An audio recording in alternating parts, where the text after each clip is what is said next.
Saudações, eu sou o Android. Nesse vídeo eu vou fazer os youtubers polêmicos. Só lembrando que a playlist está na descrição, então chega de enrolação e vamos lá.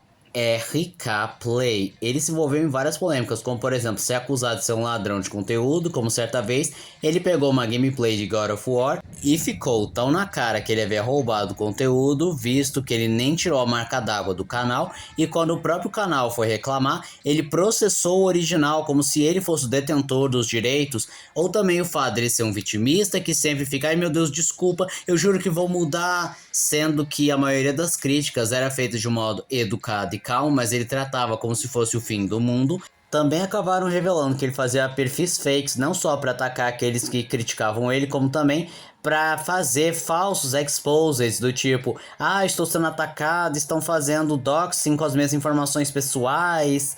Também houveram histórias da época que ele era professor de Adobe, em que ele não só era um péssimo professor, não dando aula direito, sempre fazendo jabá do próprio canal, e que ele mal dava aula porque estava ocupado editando os próprios vídeos, e ele também foi considerado emocionalmente instável, sendo citado uma certa vez que ele disse que um aluno deveria tirar a própria vida e que ele faria pouco caso. E por um longo tempo, as pessoas exigiam esclarecimento, que ele tentasse se justificar, pedisse desculpas e ficava spamando nas lives dele, só que ele fingia que não via, continuava agindo como se nada tivesse acontecido, e quando finalmente ele fez seu pronunciamento, não poderia ser menos pior, porque simplesmente ele não pede desculpa, mas também não nega absolutamente nada e diz coisas genéricas como eu e minha equipe estávamos analisando tudo, o RK Play do passado não é o RK Play atualmente. Estamos sendo totalmente transparentes com vocês, mas qualquer outra informação está em segredo de justiça. A treta do Load com o Wagner. Resumidamente, o Wagner do canal Tragicômico tinha lançado um vídeo em que analisava um meme que comparava o Super Choque com o Miles Morales, mostrando que o Super Choque é um herói melhor, pois ele não se aproveita do legado de terceiros, tem seus próprios vilões, seus próprios poderes e não fica à sombra de absolutamente ninguém. E o Wagner aproveita para falar que o Miles Morales é uma reskin do Peter, que apesar de que no começo tinha suas diferenças, com o passar do tempo ele foi transformado num Peter Parker negro. Aí o Load, vendo isso, fez um react dizendo que ele estava sendo racista, que ele não tinha entendido o personagem, que isso era importante para representar a comunidade negra, e que era hipocrisia, falando, isso é hipocrisia de todo conservador que adora Super Choque, mas não gosta de heróis negros.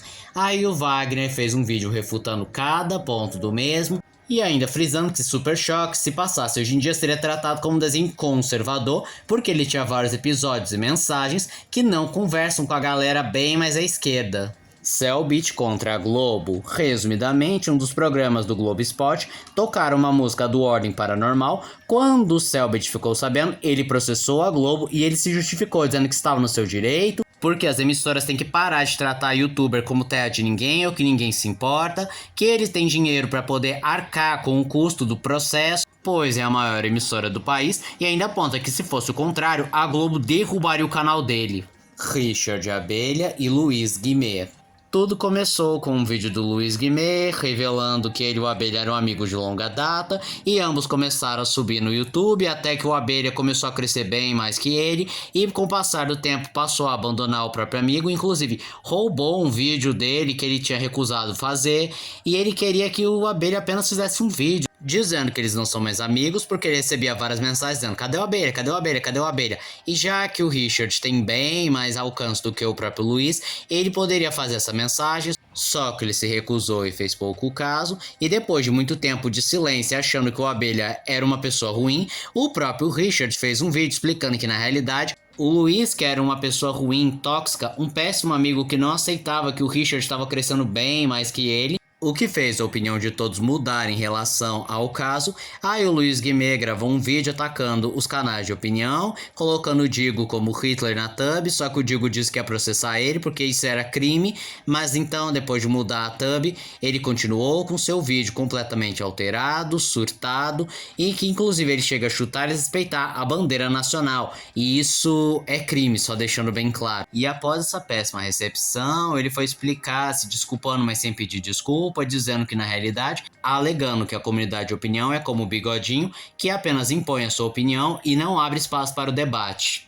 Corey e a HBO Max. Tudo começa quando a HBO Max lançou um documentário sobre o massacre de Realengo e no terceiro episódio o realizador afirma que os responsáveis pelo massacre de Realengo foi o canal do Corey e Five Nights at Freddy's, em que ele também dizia que o canal era um prato cheio para os aliciadores de menores, que o conteúdo dele era inapropriado para crianças e dizia ser infantil, mas o próprio Corey, diga-se passagem, bastante assustado, acabou desmentindo cada coisa que foi dita ao seu respeito, inclusive dizendo que seu canal não era infantil e nunca se propôs a ser um canal infantil. Inclusive ele diz que se uma criança está vendo um conteúdo inapropriado, a culpa é dos pais e não dele. Ele também desmentiu, dizendo que não tem nenhuma relação com aliciadores de menores, inclusive ele não permitiria tal tipo de público em seu canal, e também disse que era impossível Five Nights at Freddy's e o canal dele teria influenciado os responsáveis pelo massacre, visto que ambos surgiram de 2 a 3 anos após o massacre. E também ele desmente, afirmando que Five Nights at Freddy foi inspirado num crime real que aconteceu no Chuck E. Cheese, sendo que na realidade é apenas uma lenda urbana da internet. E o realizador atacou novamente o Corey, dizendo um monte de coisas contraditórias, dizendo que o canal dele era infantil, mas não infantil,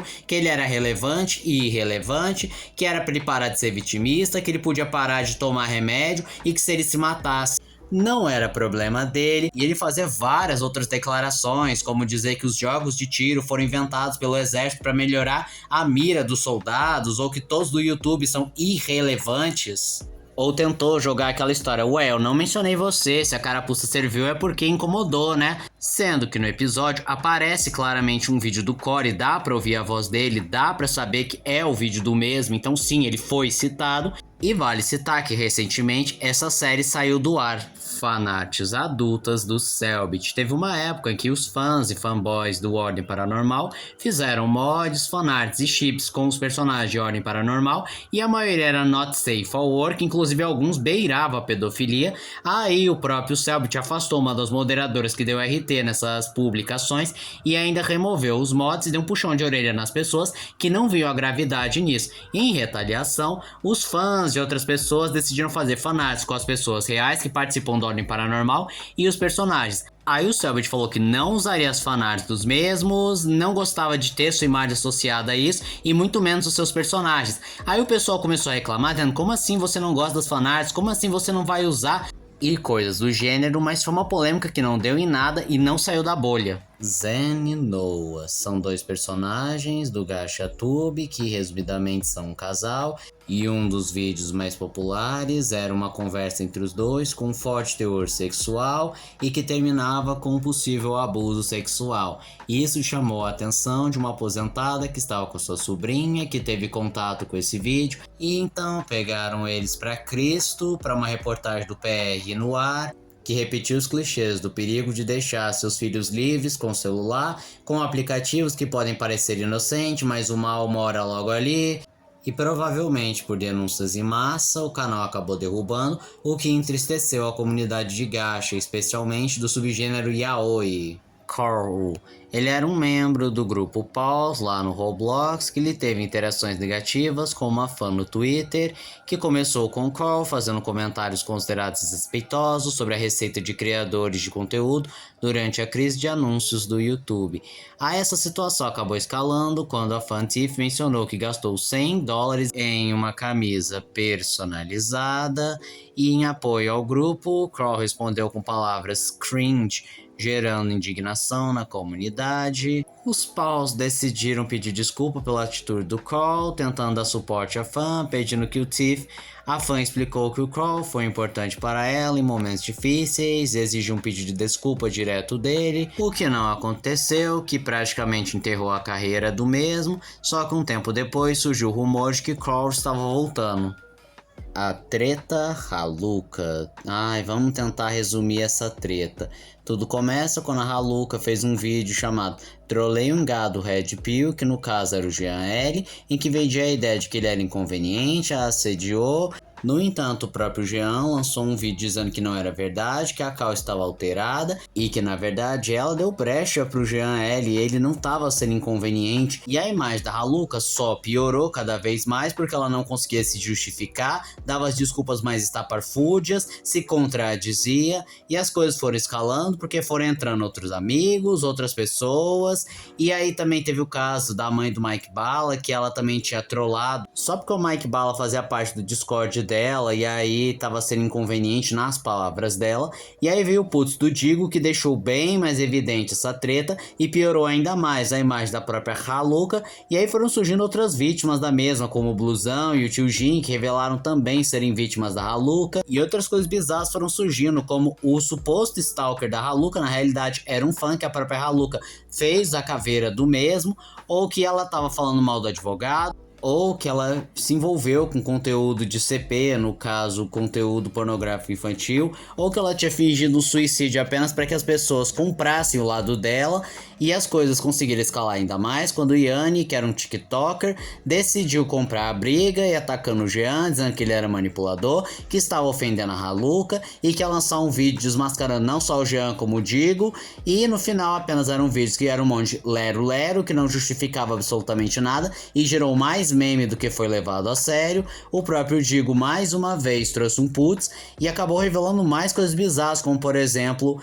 a morte do pai da Haluca foi supostamente culpa da própria Haluca, porque ela disse que trocou os remédios, ele acabou morrendo, ou o fato que ela tinha escondido uma arma com o numeral raspado, o que é contra a lei. Também acabaram revelando que o nome de verdade da Haluca é Júlia, por causa do processo que o Jean moveu contra ela. E após 2 meses dessa treta, acabou tendo uma reviravolta em que o Jean L acabou aparecendo com o Yanni e a Haluca, mostrando que parecia que tudo era mentira, uma manipulação, o que irritou absolutamente todo mundo, especialmente aqueles que praticamente se sacrificaram para levar a Haluca para a justiça. E nesse mesmo tempo, a Haluca acabou processando e acusando o Yanni de abuso sexual, de cárcere privado, de que ela não podia fazer nada e que ele era manipulador. Só que o Yanni desmentiu essa história, revelando que quem era o problema era a Haluca, ele nunca abusou dela. E tudo que eles fizeram foi consentido, e inclusive ele também revela que foi uma vítima de manipulação, em que a Haluca o convenceu a apagar provas que poderiam inocentá-lo e ferrar ainda mais a Haluca. Inclusive tá na icônica frase, espelho, espelho meu, existe alguém mais falso do que eu, em que a Haluca ria vitoriosa. Ela também acusou um usuário chamado Dark de ter abusado dela, mas também foi comprovado ser mentira. E atualmente tem histórias de que a Haluca acabou perdendo tudo e abriu um próprio Privas, mas não tendo conteúdo sexual, e que agora tá saindo os resultados dos processos que tanto ela moveu quanto moveram contra ela. Ebert sem Richard. Dentro da treta da Haluca, a Ju e o Gabs estavam apoiando a Haluca, porém eles a abandonaram depois do vídeo putz número 1 feito pelo Digo e depois de descobrir as manipulações e mentiras que eles sofreram. Só que o canal Ebert sem Richards revelou que na realidade eles nunca foram manipulados ou enganados pela Haluca, pelo contrário, eles sabiam a índole verdadeira da Haluca, sabiam de toda a situação e que apenas a abandonaram quando já estava insustentável continuar defendendo. E o casal não gostou nem um pouco, desmerecendo o Ebert sem Richards, falando que ele não tem nada a ver com a vida deles, que ele tava falando besteira e outras coisas assim do gênero, tanto que ele foi obrigado a se desculpar com os dois. Bianquinha e suavemente comentado. Resumidamente, a Bianquinha fez um react de um vídeo da Yasmin que ela defendia o Haluca e todos os envolvidos e culpava o Jean, dizendo que ele era manipulador, um abusador. Só que aí a Bianquinha começou falando, sério que eu vou ter que aguentar essa voz? E aí começou a refutar ponto a ponto, até que chegou um momento que ela disse, você está defendendo um cara que disse que ter uma irmã lésbica é a mesma coisa que ter um tio alcoólatra drogado. E aí a Bianquinha respondeu dizendo pra Bianquinha tirar as bolas do Jean da boca, se não contava pra namorada dele. Só que a Bianquinha respondeu ela dizendo que quem tava passando pano e que tava engasgando com a bola de alguém era ela e não a Bianquinha. Aí começou brigas, várias discussões, vídeos expostos. A Yasmin chegou a atacar o Instagram da própria Bianquinha. Teve ataques de saúde mental em que a Bianquinha falou, é tratada com leite com pera, não sabe o que é depressão, ansiedade. E aí ficou uma discussão sobre quem toma mais remédio para saúde mental. Inclusive a Bianquinha tinha chamado a Yasmin para uma briga, ela tinha aceitado, mas ela nunca aconteceu.